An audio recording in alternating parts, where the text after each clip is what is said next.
നമസ്കാരം, welcome to sigma solution. മക്കളെ, SSLC model exam question പേപ്പറിലെ സെക്ഷൻ ഇ ആണ് നമ്മൾ ഇന്ന് ചെയ്യാൻ പോകുന്നത്. ക്വസ്റ്റ്യൻ നമ്പർ 20 മുതൽ 23 വരെയുള്ള ചോദ്യങ്ങളാണ്. അപ്പൊ നമുക്ക് നേരെ ചോദ്യത്തിലോട്ട് പോയാലുള്ള 20ാമത്തെ ചോദ്യം എന്തായിരുന്നു മക്കളെ? In the picture O is the center of the circle, ABO is equal to 30 degree, angle ACO is equal to 20 degree. തന്നിട്ടുണ്ടെങ്കിൽ ABO എന്ന് പറയുമ്പോൾ ഈ ആംഗിൾ 30 ഡിഗ്രി ആണെന്നും ACO എന്ന് പറയുന്നത് ഈ ആംഗിൾ 20 ഡിഗ്രി ആണെന്നും പറഞ്ഞിട്ട് തന്നിട്ടുണ്ടാ.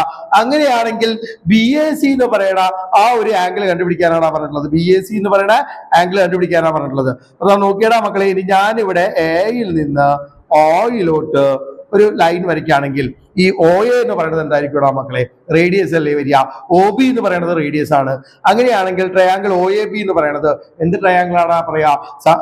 സമപാർശ്വ ത്രികോണം അല്ലെങ്കിൽ ഐസോസെലസ് ട്രയാങ്കിൾ എന്നാ പറയാ. അപ്പൊ ഈ രണ്ട് തുല്യമായിട്ടുള്ള വശങ്ങൾക്കെതിരെ കിടക്കുന്ന കോണുകൾ എന്തായിരിക്കും മക്കളെ? ഈക്വൽ ആയിരിക്കില്ലേ വരിക. അപ്പൊ ഇത് 30 ആയിരിക്കും വരിക. അതുപോലെ OAC എന്ന് പറയുന്ന ട്രയാങ്കിൾ എന്തായിരിക്കും മക്കളെ? OAയും OCയും എന്താണ്? ഈക്വൽ ആണ്, റേഡിയസ് ആണ് അല്ലേ. അപ്പൊ അങ്ങനെയാണെന്നുണ്ടെങ്കിൽ അതെന്തായിരിക്കും? സമപാർശ്വ ത്രികോണം അല്ലെങ്കിൽ ഐസോസെലസ് ട്രയാങ്കിൾ ആണ് വരിക അല്ലേ.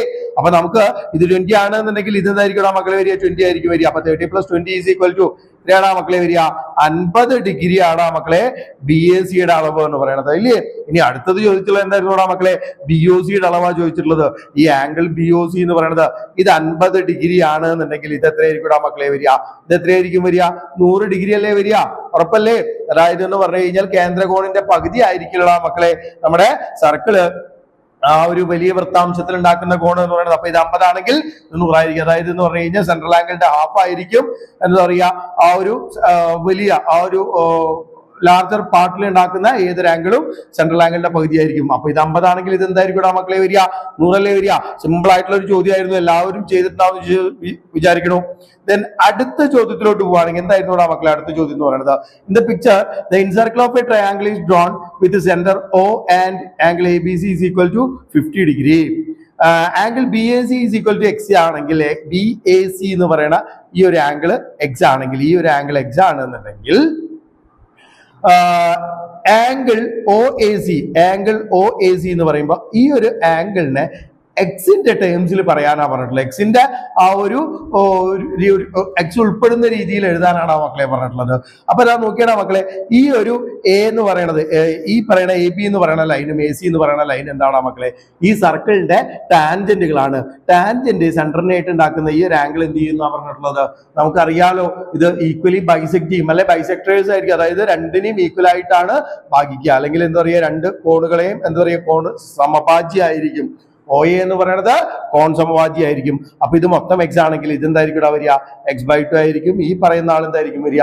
X/2 ആയിരിക്കും വരിക. അപ്പൊ ഒന്നാമത്തെ ആൻസർ എന്തായിരിക്കും മക്കളെ വരിക? X/2 എന്ന് പറഞ്ഞ് എഴുതിച്ചു കഴിഞ്ഞാൽ നമുക്ക് ഒരു മാർക്ക് കിട്ടൂടാ മക്കളെ. then അടുത്തത് ആംഗിൾ AOC കണക്കാക്കാനാ പറഞ്ഞിട്ടുള്ളത്. ഏതാണ് മക്കളെ പറഞ്ഞിട്ടുള്ളത്? ആംഗിൾ AOC കണക്കാക്കാനാ പറഞ്ഞിട്ടുള്ളത്. അപ്പൊ ഇതാ നോക്കിയാടാ മക്കളെ, ഈ ഒരു ആംഗിള് എന്താണെന്ന് ഓൾറെഡി കണ്ടുപിടിച്ചു, X/2 ആണെന്നും. അതുപോലെ ഈ ഒരു ആംഗിള് X/2 ആണെന്നും നമ്മൾ കണ്ടുപിടിച്ചു. അങ്ങനെയാണെങ്കിൽ ഈ ഒരു ആംഗിൾ Y ആണെന്നുണ്ടെങ്കിൽ ഇത് Y ആണെന്നുണ്ടെങ്കിൽ ഇതെന്തായിരിക്കും മക്കളെ വരിക? ഇതെന്തായിരിക്കും വരിക? ഈ ഒരു ആംഗിൾ ഇതുപോലെ നേരത്തെ പറഞ്ഞ സെയിം കണ്ടീഷനിലല്ലേ ഇവിടെയും വരുന്നത്. ഇതും Y/2 ആയിരിക്കും. അതുപോലെ ഇതെന്തായിരിക്കും മക്കളെ വരിക? Y/2 ആയിരിക്കും വരിക അല്ലെ. അപ്പൊ നമുക്കറിയാം ഈ ഒരു ആംഗിൾ മൊത്തത്തില് ഈ പറഞ്ഞ ആംഗിൾ എന്താണ് മക്കളെ വരുന്നത്? X ആണ്. ഈ ആംഗിൾ മൊത്തത്തിൽ എന്താണ് മക്കളെ വരുന്നത്? Y ആണ് വരുന്നത്. അപ്പൊ ഈ X-ഉം Y-ഉം 50യും കൂടി ആഡ് ചെയ്ത് കഴിഞ്ഞാൽ എത്രയാണ് മക്കളെ വരിക? X + Y + 50 = 180 ആയിരിക്കും വരിക. അതെല്ലാവർക്കും അറിയാവുന്ന കാര്യമാണ്. ഒരു ത്രികോണത്തിലെ കോണുകളുടെ അളവുകളുടെ തുക എത്രയായിരിക്കും പറയുന്നത്? 180 അല്ലേ വരിക. അങ്ങനെയാണെങ്കിൽ X + Y = എത്രയാണ് മക്കളെ വരിക? X + Y = എത്രയാ വരിക? 180 - 50 = മക്കളെ 130 വരും. 130 അല്ലേ വരിക. ഇനി ഞാൻ നോക്കിയടാ, എനിക്ക് കണ്ടുപിടിക്കേണ്ടത് ഈ ഒരു AOC എന്ന് പറയുന്ന ഈ ഒരു ആംഗിൾ ആണ് കണ്ടുപിടിക്കേണ്ടത്. അപ്പൊ ഈ ഒരു ആംഗിൾ കണ്ടുപിടിക്കണം എന്നുണ്ടെങ്കിൽ ഈ X/2ഉം Y/2ഉം കൂടി ആഡ് ചെയ്തിട്ട് അതിനെ 180 എന്ന് കുറച്ചാൽ പോരടാ മക്കളെ. അപ്പൊ അതാ ഞാൻ എന്ത് ചെയ്യാൻ പോവാണ്? ആംഗിൾ AOC = എനിക്ക് എന്തുകൊണ്ട് എഴുതാടാ? 180 - X/2 + Y/2. ഇങ്ങനെ എഴുതിക്കൂടെ എനിക്ക്? X/2 + Y/2 എന്ന് പറഞ്ഞിട്ട് എഴുതിക്കൂടെ? കാരണം ഈ ഒരു AOC എന്ന് പറയുന്ന ഈ ഒരു ആംഗിൾ നോക്കി നോക്കിയേ, ഇതല്ലേ എ ഒ സി എന്ന് പറയുന്ന ആംഗിള്.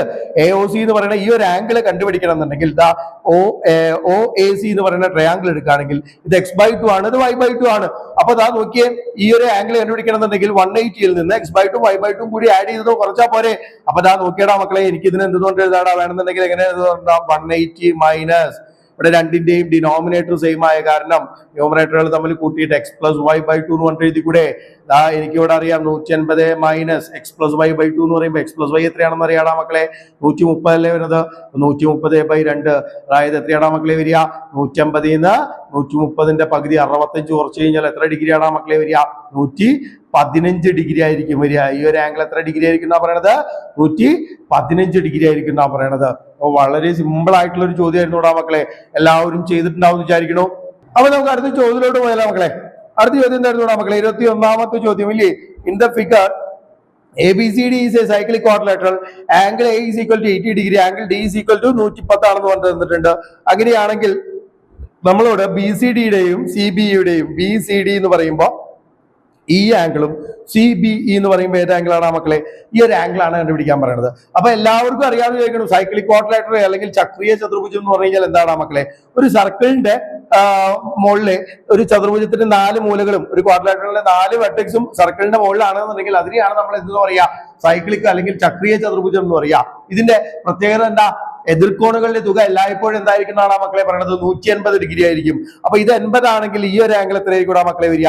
100 ഡിഗ്രി ആയിരിക്കും വരിക. ഇത് 110 ആണെങ്കിൽ ഈ ഒരു ആംഗിൾ എന്തായിരിക്കും മക്കളെ വരിക? 180 നിന്ന് 110 കുറച്ച് കഴിഞ്ഞാൽ എത്രയാടാ വരിക? 70 അല്ലേ വരിക. അപ്പൊ ഇത് 70 ഡിഗ്രി ആണ് കിട്ടി. ഇനി നോക്കിയടാ മക്കളെ, ഈ ഒരു രണ്ട് ആംഗിളിന്റെ പ്രത്യേകത എന്താണ്? ഇതിനെ പറയാ നമ്മള് ലീനിയർ പെയർ അല്ലെങ്കിൽ രേഖീയ ജോഡി എന്നല്ലേ പറയാ. അപ്പൊ ഇത് 70 ആണെങ്കിൽ ഇതെന്തായിരിക്കും മക്കളെ വരിക? 180 നിന്ന് 70 കുറച്ച് കഴിഞ്ഞ് കഴിഞ്ഞാൽ അല്ലെ 110 ഡിഗ്രി ആയിരിക്കും വരിക. ഈ ഒരു ആംഗിൾ എന്തായിരിക്കും വരിക? 110 ഡിഗ്രി ആയിരിക്കും വരിക. അപ്പൊ ഈ 2 മാർക്കിന്റെ ചോദ്യം വളരെ സിമ്പിൾ ആയിട്ട് എല്ലാവർക്കും ചെയ്യാൻ പറ്റുന്നതാണ് ഇല്ലേ? എല്ലാവരും ചെയ്തിട്ടുണ്ടാവും വിചാരിക്കണു. അടുത്ത ചോദ്യം എന്തായിരുന്നു മക്കളെ? ഇനി ഇതിൽ അടുത്ത ചോദ്യം എന്തായിരുന്നു? ഒരു ചക്രീയ ചതുർഭുജത്തിലെ ഏത് മൂലയിലെയും പുറംകോൺ എതിർമൂലയിലെ അകക്കോണിന് തുല്യമാണെന്ന് തെളിയിക്കുക. അതായത് ഈ ഒരു ഇതാണ് പുറംകോൺ എന്ന് പറയുന്നത് ഇല്ലേ? ഇത് ആ ഒരു അതിന്റെ എതിർമൂലയിലെ അകക്കോൺ എന്ന് പറയുമ്പോൾ അല്ലെങ്കിൽ എന്താ പറയാ, ഇന്നർ ആംഗിളിന് ഈക്വൽ ആയിരിക്കുന്നു. അതായത് എന്ന് പറഞ്ഞു കഴിഞ്ഞാൽ ഈ ഔട്ടർ ആംഗിള് ഇന്നർ ആംഗിളിന് ഈക്വൽ ആയിരിക്കുന്നതാണ് മക്കളെ നമുക്ക് പ്രൂവ് ചെയ്യേണ്ടത്. അപ്പൊ ഞാൻ നോക്കിയടാ മക്കളെ, ഈ പറഞ്ഞ ആംഗിളിനെ ഞാൻ എക്സ് ആയിട്ട് എടുക്കുകയാണെങ്കിൽ ഈ പറഞ്ഞ ആംഗിൾ എന്തായിരിക്കും മക്കളെ വരിക? ആംഗിൾ ABC എന്ന് പറയുന്നത് ഈ ഒരു ആംഗിൾ എന്തായിരിക്കും വരിക? 180 മൈനസ് എക്സ് എന്ന് കൊണ്ട് എഴുതാൻ പറ്റും എനിക്ക് ഇല്ലേ? എക്സ് ആണെങ്കിൽ ഇതെന്തായിരിക്കും വരിക? 180 മൈനസ് എക്സ് ആയിരിക്കും വരിക. എന്താ കാരണം? ഇത് രണ്ടും സൈക്ലിക് ആണ് ഇല്ലേ? ഇത് സൈക്ലിക് ആണ് അല്ലെങ്കിൽ ചക്രീയ ചതുർഭുജമാണ്. എതിർക്കോണുകളുടെ തുക എന്തായിരിക്കും മക്കളെ വരിക? 180 ആയിരിക്കും വരിക. അങ്ങനെയാണെങ്കിൽ എനിക്ക് ഈ ആംഗിൾ CBE എന്ന് പറയുന്ന ആംഗിൾ കണ്ടുപിടിക്കണം എന്നുണ്ടെങ്കിൽ എന്ത് ചെയ്താൽ മതി? CBE എന്ന് പറയുന്ന ആംഗിൾ എന്തായിരിക്കും മക്കളെ വരിക? അതായത് ഇതും കൂടി ആഡ് ചെയ്ത് കഴിഞ്ഞാൽ ഞാൻ നേരത്തെ പറഞ്ഞിട്ടുണ്ടായിരുന്നു നിങ്ങളോട്, ഇത് എന്തായിരിക്കും പറഞ്ഞത്? ലീനിയർ പെയർ അല്ലെങ്കിൽ രേഖീയ ജോഡി എന്നല്ലേ പറഞ്ഞത്? 2 കോണുകളുടെയും തുക എത്രയായിരിക്കും വരിക? 180 അല്ലേ വരിക. അപ്പൊ ഇത് 180 മൈനസ് എക്സ് ആണെങ്കിൽ ഇത് കണ്ടുപിടിക്കാൻ എന്ത് ചെയ്താൽ മതി? 180 മൈനസ് എക്സ് കുറച്ചാ പോരെ. അപ്പൊ അങ്ങനെയാണെങ്കിൽ 180 മൈനസ് എന്ന് പറഞ്ഞിട്ട് എഴുതാടാ മക്കളെ? 180 മൈനസ് എക്സ് എന്ന് പറഞ്ഞിട്ട് എഴുതാം. ഇവിടെ ബ്രാക്കറ്റ് ഇടാൻ കാരണം എന്താടാ? ഈ 180ക്കും എക്സിനും ഒരേപോലെ ബാധകമായിട്ടുള്ള സൈനാണ് മൈനസ് എന്ന് പറയുന്നത്. അപ്പൊ അതാ ഞാനിതിനെ മാറ്റി എഴുതുമ്പോൾ എങ്ങനെ എഴുതാടാ മക്കളെ? എനിക്ക് 180 മൈനസ് 180 മൈനസും മൈനസും കൂടി ആകുമ്പോൾ എന്തായിട്ട് മാറും മക്കളെ? പ്ലസ് ആയിട്ട് മാറും. അപ്പൊ ഈ 180യും 180യും ക്യാൻസൽ ചെയ്ത് പോയി കഴിഞ്ഞാൽ എന്ത് പറഞ്ഞിട്ടാ മക്കളെ? എനിക്ക് എക്സ് എന്ന് പറഞ്ഞിട്ട് കിട്ടും. അപ്പൊ ഈ ആംഗിൾ എന്താന്ന് കിട്ടിയടാ മക്കളെ? എക്സ് ആണെന്ന് കിട്ടി. വളരെ സിമ്പിൾ ആയിട്ട് പ്രൂവ് ചെയ്യാൻ പറ്റുന്ന ഒരു ക്വസ്റ്റൻ ആയിരുന്നു. അപ്പൊ നിങ്ങൾക്ക് എന്താ പറയാ, വലിയ ബുദ്ധിമുട്ടുണ്ടാക്കിയിട്ടുണ്ടാവില്ല എന്ന് വിചാരിക്കണു. ദെൻ അടുത്ത ചോദ്യത്തിലോട്ട് പോവാടാ മക്കളെ. അടുത്ത ചോദ്യം എന്ന് പറയുന്നത് ഏതാടാ? അതായത് the tangents through the points PQRS on the circle AB, BC, CD and AD അല്ലെ? ഇവിടെ തന്നിട്ടുണ്ട്. ഇവിടെ 4 ടാൻജന്റുകൾ തന്നിട്ടുണ്ട്. ഇനി അത് ഇവിടെ പറഞ്ഞിട്ടുള്ളത് എന്താ വെച്ച് കഴിഞ്ഞാൽ AP എന്ന് പറയണ ഈ ഒരു ലെങ്ത് 3 സെന്റിമീറ്റർ ആണെങ്കിൽ ASന്റെ ലെങ്ത് ആണ് മക്കളെ കണ്ടുപിടിക്കാൻ പറഞ്ഞിട്ടുള്ളത്. ASന്റെ ലെങ്ത് എങ്ങനെയാണ് കണ്ടുപിടിക്കുക? ഈ AP എന്ന് പറയുന്നത് AS എന്ന് പറയുന്നതും എന്തായിരിക്കും മക്കളെ ഈക്വൽ ആയിരിക്കില്ല. എന്താ കാരണം? എ എന്ന് പറയുന്ന പോയിന്റിൽ നിന്ന് ഈ സർക്കിളിലോട്ട് വരയ്ക്കുന്ന ടാൻജന്റുകളാണ്. ഒരു പോയിന്റിൽ നിന്ന് വരയ്ക്കുന്ന രണ്ട് ടാൻജന്റുകൾ അല്ലെങ്കിൽ രണ്ട് തൊടുവരകളും എന്തായിരിക്കും എല്ലായ്പ്പോഴും തുല്യമായിരിക്കുന്ന എല്ലാവർക്കും അറിയണതല്ലേ. അപ്പൊ ഇത് 3 സെന്റിമീറ്റർ ആണെങ്കിൽ ഇതെന്തായിരിക്കും മക്കളെ വരിക? 3 സെന്റിമീറ്റർ അല്ലേ വരിക. അപ്പൊ ASന്റെ ആൻസർ എത്രയാണ് മക്കളെ വരിക? 3 സെന്റിമീറ്റർ. ഒന്നാമത്തെ ചോദ്യം സിമ്പിൾ ആയിട്ട് ചെയ്തൂടെ? ഇനി രണ്ടാമത്തെ ക്വസ്റ്റ്യൻ എന്തായിരുന്നു മക്കളെ? രണ്ടാമത്തെ ക്വസ്റ്റ്യൻ എന്തായിരുന്നു? AB plus CD is equal to AD plus BC എന്ന് പറഞ്ഞിട്ട് പ്രൂവ് ചെയ്യാനാണ് പറയുന്നത്. AB plus CD, AB plus CD is equal to AD plus CB എന്ന് പറഞ്ഞിട്ട് പ്രൂവ് ചെയ്യാനാണ് പറഞ്ഞിട്ടുള്ളത്. അപ്പൊ മക്കളെ നമ്മളിത് ഓൾറെഡി ടെക്സ്റ്റ് ബുക്കിൽ ചെയ്തിട്ടുള്ള ക്വസ്റ്റ്യൻ ആണെന്ന് വിചാരിക്കണം. അപ്പൊ നിങ്ങൾ എന്തായാലും നിങ്ങൾക്ക് അറിയാവുന്നതായിരിക്കും. എന്നാലും ഞാൻ ഒന്നുകൂടി പറഞ്ഞുതരാം. അപ്പൊ ഇങ്ങനെ ഈ ഒരു ടൈപ്പ് ഓഫ് ക്വസ്റ്റ്യൻ വന്നു കഴിഞ്ഞാൽ ആദ്യം എന്താണ് ചെയ്യേണ്ടത്? ഈ ഒരു ഭാഗം അതായത് LHSO അല്ലെങ്കിൽ RHSO എടുക്കുക. ഇക്വേഷന്റെ തെളിയിക്കാനുള്ള ഭാഗത്തിന്റെ ഏതെങ്കിലും ഒരു ഭാഗം എടുക്കുക. അതാ നോക്കിയടാ മക്കളെ, ഞാനിവിടെ AB plus CD എന്ന് പറയുന്ന ഭാഗം എടുക്കാൻ പോവാണ്. എടുത്തൂടെ? ഇനി ഇതാ നോക്കിയടാ മക്കളെ, AB എന്ന് പറഞ്ഞു കഴിഞ്ഞാൽ ഏതൊക്കെ സൈഡുകൾ തമ്മിൽ ജോയിൻ ചെയ്തുള്ളതാണ്? AB എന്ന് പറഞ്ഞു കഴിഞ്ഞാൽ ഏതൊക്കെ സൈഡുകൾ തമ്മിൽ ജോയിൻ ചെയ്തുള്ളതാ? AP എന്ന് പറയണത് അല്ലെ, AP എന്ന് പറയണതും അതുപോലെ BP എന്ന് പറയുന്ന രണ്ട് സൈഡുകൾ കൂടി ജോയിൻ ചെയ്ത് AP പ്ലസ് BP എന്ന് പറയണതല്ലേ AB എന്ന് പറയുന്നത്. അപ്പൊ ഞാനിവിടെ ABക്ക് പകരം എന്തുകൊണ്ട് എഴുതാൻ പോവാണ് മക്കളെ? ABക്ക് പകരം എന്തുകൊണ്ട് എഴുതാൻ പോവാണ്? AP പ്ലസ് അതുപോലെ BP എന്ന് പറഞ്ഞിട്ട് എഴുതാൻ പോവാണ്. ഇനി അതുപോലെ നോക്കിയാടാ മക്കളെ, CD എന്ന് പറയണ ആ ഒരു ലൈൻ, CD എന്ന് പറയണ ആ ഒരു ലൈൻ ഏതൊക്കെ നമ്മൾ ജോയിൻ ചെയ്തതാണ് മക്കളെ? CR എന്ന് പറയണതും DR എന്ന് പറയണതും തമ്മിൽ ജോയിൻ ചെയ്തതാണ്. അപ്പൊ CDക്ക് പകരം ഞാൻ എന്തുകൊണ്ട് കൊടുക്കാൻ പോവാടാ മക്കളെ? CR പ്ലസ് DR എന്ന് പറഞ്ഞു കൊടുക്കാൻ പോവാണ്. CR പ്ലസ് DR എന്ന് പറഞ്ഞു കൊടുക്കാൻ പോവാണ്. ഇനി ഞാൻ നോക്കിയാടാ മക്കളെ, ഇവിടെ എനിക്ക് അറിയാവുന്ന കാര്യമാണ് AP എന്ന് പറയണതും AS എന്ന് പറയുന്നത് എന്തായിരിക്കും? ഈക്വൽ ആയിരിക്കും. AP എന്ന് പറയുന്നതും AS എന്ന് പറയുന്നതും ഈക്വൽ ആയിരിക്കും. അതുപോലെ BP എന്ന് പറയുന്നതും BQ എന്ന് പറയുന്നത് എന്തായിരിക്കും മക്കളെ? ഈക്വൽ ആയിരിക്കും. അപ്പൊ ഞാനിവിടെ APക്ക് പകരം എന്ത് പറഞ്ഞു കൊടുക്കാൻ പോവാടാ മക്കളെ? AS എന്ന് പറഞ്ഞു കൊടുക്കാൻ പോവാ. APക്ക് പകരം എന്ത് പറഞ്ഞു കൊടുക്കാൻ പോവാ? AS എന്നും പ്ലസ് അതുപോലെ BPക്ക് പകരം എന്ത് പറഞ്ഞു കൊടുക്കാൻ പോവാടാ മക്കളെ? BQ എന്ന് പറഞ്ഞു കൊടുക്കാൻ പോവാ. BPക്ക് പകരം BQ എന്ന് പറഞ്ഞു കൊടുക്കാൻ പോവാ. ഇനി അടുത്തത് പ്ലസ് CRന് പകരം എനിക്ക് എന്ത് പറഞ്ഞു കൊടുക്കാടാ? CR എന്ന് പറയണതും CQ എന്ന് പറയുന്നത് എന്തായിരിക്കും? ഈക്വൽ ആയിരിക്കും. CR എന്ന് പറയുന്നതും CQ എന്ന് പറയുന്നത് ഈക്വൽ ആയിരിക്കും. അതുപോലെ DRഉം DS ഉം എന്തായിരിക്കും മക്കളെ? ഈക്വൽ ആയിരിക്കും. അപ്പൊ CRന് പകരം ഞാൻ എന്ത് പറഞ്ഞു കൊടുക്കാൻ പോവാടാ? CQ എന്ന് പറഞ്ഞിട്ടും DRന് പകരം DS എന്ന് പറഞ്ഞു കൊടുക്കാൻ പോവാണ്. DRന് പകരം DS എന്ന് പറഞ്ഞു കൊടുക്കാൻ പോവാണ്. ഇതാ നോക്കിയാടാ മക്കളെ, ഞാനിവിടെ മാർക്ക് ചെയ്തിട്ടില്ല ഈ ഒരു ആംഗിൾസ്, അതായത് AS ഉണ്ട് അതുപോലെ DS ഉം. അതായത് ഈ AS ഉം DS ഉം കൂടി ആഡ് ചെയ്യുമ്പോൾ എന്താണ് മക്കളെ വരുന്നത്? AS എന്ന് പറയുന്നത് ഈ ഒരു ഭാഗമാണ് ഇല്ലേ, DS എന്ന് പറയുന്നത് ഈ ഒരു ഭാഗമാണ്. ഇത് രണ്ടും കൂടി ആഡ് ചെയ്യുമ്പോൾ ഇതിന് പകരം മക്കളെ എനിക്ക് എന്തുകൊണ്ട് എഴുതാടാ? AD എന്ന് പറഞ്ഞിട്ട് എഴുതിക്കൂടെ? ഇതിന് പകരം എന്തുകൊണ്ട് എഴുതാം? AD എന്ന് പറഞ്ഞിട്ട് എഴുതാം. അതുപോലെ BQ എന്ന് പറയണ ഈ ഒരു പാർട്ടും അതുപോലെ CQ എന്ന് പറയണ ഈ ഒരു പാർട്ടും കൂടി ജോയിൻ ചെയ്യുമ്പോൾ ഇതിന് എന്തുകൊണ്ടാണ് മക്കളെ കിട്ടുക? BC എന്ന് പറഞ്ഞിട്ട് എഴുതിക്കൂടെ? അതാണ് നമ്മൾ ഓൾറെഡി പ്രൂവ് ചെയ്ത് കഴിഞ്ഞില്ലേ. നമുക്ക് എന്തായിരുന്നു പ്രൂവ് ചെയ്യേണ്ടത്? AB plus AD is equal to AD plus BC എന്നല്ലേ നമ്മൾ ഓൾറെഡി പ്രൂവ് ചെയ്ത് കഴിഞ്ഞില്ലടാ. ഇതും വളരെ സിമ്പിൾ ആയിട്ടുള്ള ഒരു ചോദ്യമായിരുന്നു. എല്ലാവരും ചെയ്തിട്ടുണ്ടാവും വിചാരിക്കണു. ദെൻ നെക്സ്റ്റ് ക്വസ്റ്റ്യനിലോട്ട് പോവാടാ മക്കളെ. അപ്പൊ പലരും എന്താ പറയാ, ഈ ഒരു ചോദ്യം വരച്ചിട്ട് ചെയ്തു എന്നൊക്കെ പറയണത് കേട്ടു. അതായത് വശങ്ങളിൽ നീളം 6 സെന്റിമീറ്റർ 8 സെന്റിമീറ്റർ 10 സെന്റിമീറ്റർ വീതമായ ത്രികോണത്തിന്റെ അന്തർവൃത്താരം കണക്കാക്കാൻ പറഞ്ഞപ്പോ ചില കുട്ടികൾ അവര് വരച്ചിട്ട് അതിന്റെ അന്തർവൃത്താരം കണക്കാക്കി എന്നാണ് പറഞ്ഞത്. പേടിക്കണ്ട മക്കളെ, മാർക്ക് കിട്ടും നിങ്ങൾക്ക് എന്തായാലും. ഇനി ശരിക്കും ഇത് എങ്ങനെയാ ചെയ്യേണ്ടത് എന്ന് പറഞ്ഞു കഴിഞ്ഞാൽ നമുക്ക് ഓൾറെഡി പഠിക്കാനുള്ള ഒരു ഇക്വേഷൻ ഉണ്ടല്ലോടാ മക്കളെ. ഇതാണ് അന്തർവൃത്തം എന്നുണ്ടെങ്കിൽ ഇതാണ് ഇതിന്റെ എന്ന് പറയുന്നത് റേഡിയസ് എന്ന് പറയുന്നത്. ഈ R ഈസ് ഈക്വൽ ടു എന്തായിരിക്കും മക്കളെ പറയുന്നത്? A/S എന്ന് പറഞ്ഞിട്ട് ഒരു ഇക്വേഷൻ ഉണ്ട് മക്കളെ. R is equal to area divided by semi perimeter, അല്ലെങ്കിൽ പരപ്പളവ് ഡിവൈഡഡ് ബൈ ചുറ്റളവിന്റെ പകുതി. ഇങ്ങനെ ഒരു ഇക്വേഷൻ നമുക്ക് പഠിക്കാനുണ്ട് മക്കളെ. അപ്പൊ അതാ നോക്കിയേ, ഇവിടെ ഈ ഒരു ത്രികോണത്തിന്റെ വശങ്ങളുടെ നീളമൊക്കെ എത്രയൊക്കെയാണെന്നാണ് പറയുന്നത്? 6 ആണ്, 8 ആണ്, 10 ആണ് എന്ന് പറഞ്ഞിട്ടുണ്ട് ഇല്ലേ. അപ്പൊ എനിക്ക് ആദ്യം എന്ത് കണ്ടുപിടിക്കണം മക്കളെ? ഇതിന്റെ ഏരിയ കണ്ടുപിടിക്കണം. 3 വശങ്ങൾ വ്യത്യസ്തമായിട്ടുള്ള ഒരു ട്രയാങ്കിളിന്റെ ഏരിയ കണ്ടുപിടിക്കാനുള്ള ഇക്വേഷൻ എന്താണ് മക്കളെ? എല്ലാവർക്കും ഓർമ്മ ഉണ്ടോ എന്ന് വിചാരിക്കണു. നമ്മൾ 9ൽ പഠിച്ചിട്ടുണ്ട് ഹെറോൺസ് ഫോർമുല എന്ന് പറഞ്ഞിട്ട് ഇല്ലേ. Root of S into S minus A into S minus B into S minus C എന്ന് പറഞ്ഞിട്ട് ഒരു ഇക്വേഷൻ എല്ലാവരും പഠിച്ചിട്ടുണ്ട്, ഓർമ്മയിൽ വിചാരിക്കണം. ഇനി ഇവിടെ S ഈസ് ഈക്വൽ ടു എന്തായിരിക്കും എന്നാണ് പറയുന്നത്? S ഈസ് ഈക്വൽ ടു എന്തായിരിക്കും എന്നാണ് പറയുന്നത്?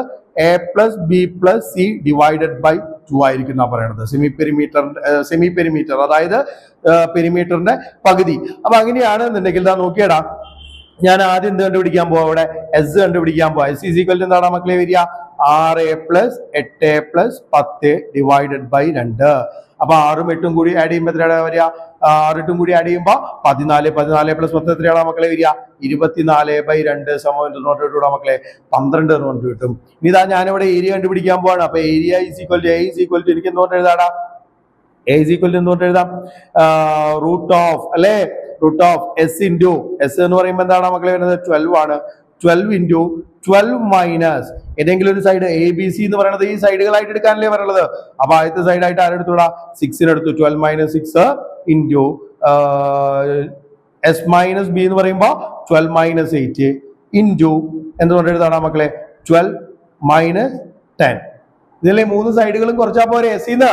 അപ്പൊ അതായത് കുറച്ച് കഴിഞ്ഞു. ഇനി ഇവിടെ എന്താണ് മക്കളെ വരിക എന്ന് പറയുന്നത്, എന്തായിരിക്കും വരിക, റൂട്ട് ഓഫ്, എനിക്ക് എന്തുകൊണ്ട് എഴുതാടാ മക്കളെ, 12 ഇൻറ്റു 12 - 6 എത്രയാടാ വരിക, 6 ആണ് വരിക. 12 - 6 എത്രയാ വരിക, 6 ആണ് വരിക. ഇൻറ്റു 12 - 8 എത്രയാടാ മക്കളെ വരിക, 4 ആണ് വരിക. ഇൻറ്റു 12 - 10 ആണോ മക്കളെ, 2 ആണ് വരിക. ഇനി ഇതിന്റെ റൂട്ട് കണ്ടുപിടിക്കണം. വേണ്ടേ, ഇതിന്റെ റൂട്ട് കണ്ടുപിടിക്കാനുള്ള ഏറ്റവും എളുപ്പമായിട്ടുള്ള വഴി എന്ന് പറയുന്നത് എന്താണ്, നമുക്ക് 12നെ ഫാക്ടറൈസ് ചെയ്യാൻ എല്ലാവർക്കും അറിയാമെന്ന് വിചാരിക്കണം. 12നെ ഫാക്ടറൈസ് ചെയ്യുമ്പോൾ എങ്ങനെയാണ് വരിക, 2 6 are 12, 2 3 അല്ലെ, 2 3s are 6 ഇങ്ങനെയല്ലേ വരിക. അതുപോലെ 6നെ ഫാക്ടറൈസ് ചെയ്യുമ്പോൾ 2 3 ആണ് വരിക അല്ലെ. പിന്നെ അതുപോലെ 4നെയാണ് ഫാക്ടറൈസ് ചെയ്യുന്നുണ്ടെന്നുണ്ടെങ്കിൽ എന്തായിരിക്കും മക്കളെ വരിക, 2 2s are 4 എന്ന് പറഞ്ഞിട്ടാണ് വരിക. അപ്പൊ അതാ 12ന് പകരം ഞാൻ എന്തുകൊണ്ട് എഴുതിയിടാ മക്കളെ, 2 ഇൻറ്റു 2 ഇൻറ്റു 3 ഇൻറ്റു 6ന് പകരം എന്തുകൊണ്ട് എഴുതാണോ മക്കളെ, 6ന് പകരം എന്തുകൊണ്ട് എഴുതാം, എനിക്ക് ഈ ഒരു പോർഷൻ മാത്രം എടുക്കുകയാണെങ്കിൽ 2 3 അല്ലേ വരിക. അപ്പൊ 6ന് പകരം 2 ഇൻറ്റു 3. പിന്നെ അടുത്തതായിട്ട് വരുന്നത് ആരാണ് മക്കളെ, 4ന് പകരം 2 ഇൻറ്റു 2 എന്ന് പറഞ്ഞിട്ട് എഴുതാം. ഇൻറ്റു അവസാനം ഒരു 2 എടുക്കുന്നുണ്ട് ഇല്ലേ. അപ്പൊ ഇതിങ്ങനെ എഴുതി. ഇനി ഇതാ നോക്കിയാടാ മക്കളെ, നമുക്ക് റൂട്ടിന്റെ പുറത്തേക്ക് കൊണ്ടുവരുമ്പോ ഒരേപോലെയുള്ള ആൾക്കാർക്ക് പകരം ഇല്ലേ, ഒരേപോലെയുള്ള ആൾക്കാർ എന്ന് പറയുമ്പോൾ ആരൊക്കെയാണ് വരുന്നത്, ഈ 2 പകരം ഞാൻ ഒരു 2 പുറത്തേക്ക് എടുത്തു. അതുപോലെ ഈ 3നും പകരം ഞാൻ എന്ത് ചെയ്തോടാ മക്കളെ, ഒരു 3നെ പുറത്തേക്ക് എടുത്തു. ഈ 2നും പകരം ഒരു 2നെ പുറത്തേക്ക് എടുത്തു. ഈ 2 2കൾക്ക് പകരം ഒരു 2നെ പുറത്തേക്ക് എടുത്തു. അപ്പൊ എന്തുകൊണ്ട് കിട്ടൂടാ മക്കളെ, ആൻസർ 2 × 3 6, 6 × 2 12, 12 × 2 എത്രയാണ് മക്കളെ വരിക, 24 എന്നുകൊണ്ട് കിട്ടിയില്ലേ. ഇനി അങ്ങനെയാണ് എന്നുണ്ടെങ്കിൽ നമുക്ക് എന്താണ് കണ്ടുപിടിക്കേണ്ടത്, R ഈസ് ഈക്വൽ ടു എന്തായിരിക്കും പറഞ്ഞിട്ടുണ്ടായിരുന്നത്, A/S എന്നല്ലേ പറഞ്ഞിട്ടുണ്ടായിരുന്നത്. ഏരിയ എത്രയാണെന്ന് കിട്ടിയടാ മക്കളെ, 24 ആണ്. എസ് ഓൾറെഡി എന്താണ് കണ്ടുപിടിച്ചിട്ടുണ്ടായിരുന്നു, 12 ആണ് ഇല്ലേ. 24/12 ഈസ് ഈക്വൽ ടു എത്രയാണ് മക്കളെ വരിക, 2 അല്ലേ വരിക. 2 12 24 വരിക. അപ്പൊ 2 സെന്റിമീറ്റർ ആയിരിക്കും മക്കളെ ഇതിന്റെ ആൻസർ എന്ന് പറയുന്നത്. എന്തിന്റെ ആൻസർ, അന്തർവൃത്ത ആരം എന്ന് പറയുന്നത് 2 സെന്റിമീറ്റർ ആയിരിക്കുന്നതാണ് പറയണത്. ഇനി അടുത്ത ചോദ്യത്തിലോട്ട് പോവുകയാണെങ്കിൽ എന്തായിരുന്നു മക്കളെ അടുത്ത ചോദ്യം എന്ന് പറയുന്നത്, the figure BC is the diameter of the semi circle. BC എന്ന് പറയുന്നത് diameter of the semi circle ആണ്. ആംഗിൾ B എന്ന് പറയുന്നത് 40 ഡിഗ്രി ആണ്. AC എന്ന് പറയുന്ന സൈഡ് 5 സെന്റിമീറ്റർ ആണെന്ന് പറഞ്ഞിട്ടുണ്ട്. അങ്ങനെയാണെങ്കിൽ ആംഗിൾ BAC കണ്ടുപിടിക്കാനാണ് പറഞ്ഞിട്ടുള്ളത്. ആംഗിൾ BACയുടെ പ്രത്യേകത എന്തായിരിക്കും മക്കളെ, BC എന്ന് പറയുന്നത് ഡയമീറ്റർ ആണെങ്കിൽ ഡയമീറ്റർ സർക്കിളിലേക്ക് ജോയിൻ ചെയ്യണ പോയിന്റുകളൊക്കെ എന്തായിരിക്കും മക്കളെ വരിക, 90 ഡിഗ്രി അല്ലേ വരിക. അത് എത്രയായിരിക്കും വരിക, 90 ഡിഗ്രി ആയിരിക്കും വരിക. അപ്പൊ ഒന്നാമത്തെ ചോദ്യത്തിന്റെ ആൻസർ വളരെ സിമ്പിൾ ആയിട്ട് കിട്ടാവുന്നതാണ് അല്ലേ, എല്ലാവരും ചെയ്തിട്ടുണ്ടാവും വിചാരിക്കുന്നു.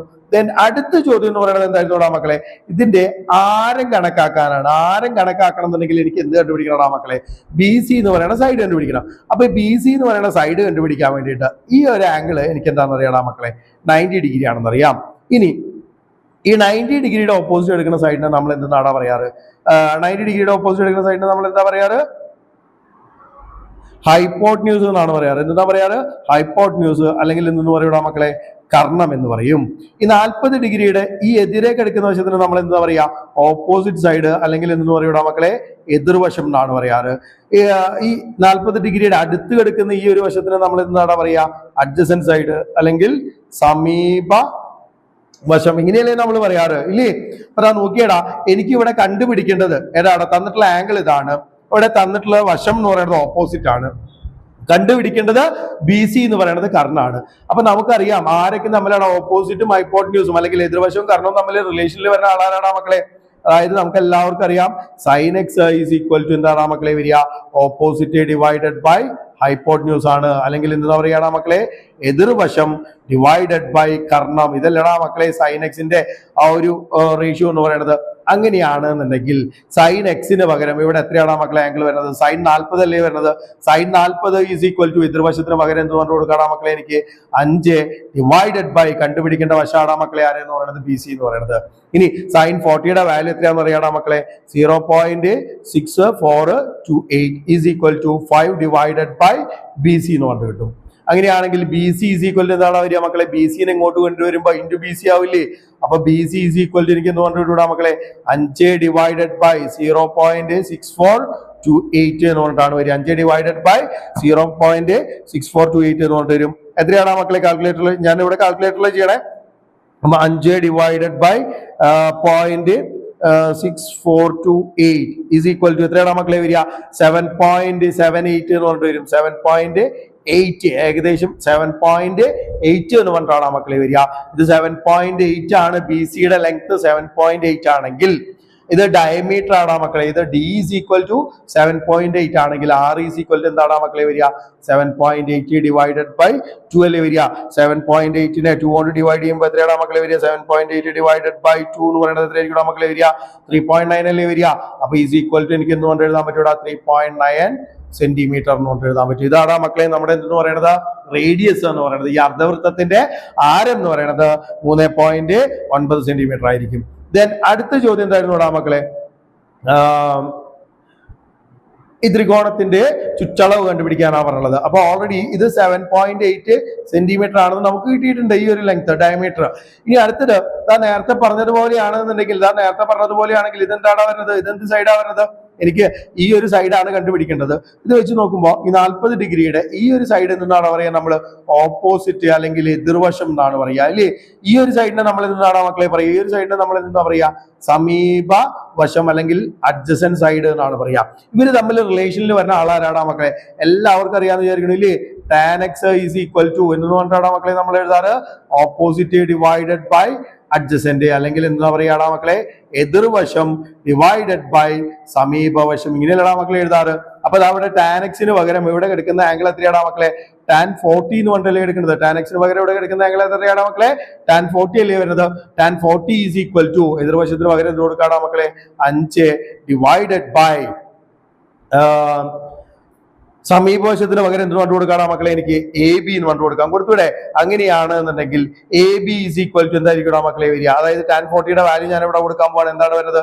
0.8391 is equal to 5 divided by A B എന്ന് പറഞ്ഞിട്ട് വരും.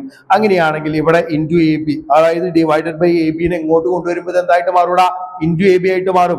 ഇനി ബാക്കിയോട് ശല്യമായിട്ട് എടുക്കുന്ന 0.8391 അങ്ങോട്ട് കൊണ്ടുപോകുമ്പോഴോ അപ്പൊ എ ഡിവൈഡഡ് ബൈ ആയിട്ട് മാറും. അപ്പൊ A B is equal to 5 divided by 0.8391 എന്ന് പറഞ്ഞിട്ട് കിട്ടും. എത്രയാണ് മക്കളെ വരിക?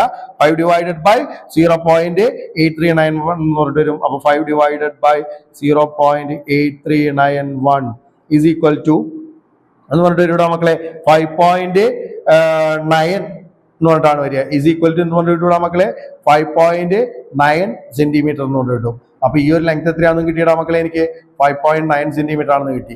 അങ്ങനെയാണെങ്കിൽ ഈ ത്രികോണത്തിന്റെ എന്ത് കണ്ടുപിടിക്കാനാണ് മക്കളെ പറഞ്ഞുള്ളത്? ചുറ്റളവ് കണ്ടുപിടിക്കാനല്ലേ പറഞ്ഞത്? ചുറ്റളവ് എന്തൊക്കെയാണ് മക്കളെ വരിക? അതായത് പെരിമീറ്റർ അല്ലെങ്കിൽ പെരിമീറ്റർ ഈസ് ഈക്വൽ ടു എന്തായിരിക്കും മക്കളെ വരിക? 5 plus 5.9 plus 7.8 is equal to എന്താണ് മക്കളെ വരിക? 5 plus 5.9 plus 7.8 is equal to 18.7 centimetre എന്ന് കൊണ്ടുവരും. 18.7 സെന്റിമീറ്റർ എന്ന് കൊണ്ടുവരും. അപ്പൊ ഇതും വലിയ കുഴപ്പമില്ലാത്ത ടെക്സ്റ്റ് ബുക്കിനെ ബേസ് ചെയ്തിട്ടുള്ള ഒരു ക്വസ്റ്റ്യൻ ആയിരുന്നു മക്കളെ. അപ്പൊ ഇത്രയും ഭാഗങ്ങളാണ് നമ്മൾ എന്താ പറയാ സെക്ഷൻ ഇയുടെ ഫസ്റ്റ് പാർട്ടിൽ ചെയ്യുന്നത്. അപ്പോ വേഗത്തില് നമ്മൾ വേഗമാണ് നമ്മൾ ഇനി സമയം നമുക്ക് വളരെ കുറച്ചേ ഉള്ളൂ, എക്സാമിന് വളരെ കുറച്ചേ ഉള്ളൂ. പിന്നെ മക്കള് മാക്സിമം സ്പീഡിൽ ചെയ്ത് പഠിക്കാടാ മക്കളെ. നമ്മൾ ബാക്കിയുള്ള വീഡിയോയുമായിട്ട് എത്രയും പെട്ടെന്ന് തന്നെ അടുത്ത ദിവസങ്ങളിൽ തന്നെ നമ്മുടെ അടുത്ത സെക്ഷൻ ഇയുടെ ബാക്കി ഭാഗങ്ങളും കൂടി ചെയ്യുന്നതായിരിക്കും. അപ്പോൾ ദയവ് ചെയ്തിട്ട് ഈ ഒരു വീഡിയോ കാണുക, അഭിപ്രായങ്ങള് കമന്റ് ബോക്സിൽ അറിയിക്കാടാ മക്കളെ. അപ്പോൾ അടുത്ത വീഡിയോയ്ക്ക് വേണ്ടി വെയിറ്റ് ചെയ്യുക. Thank you for watching sigma solution.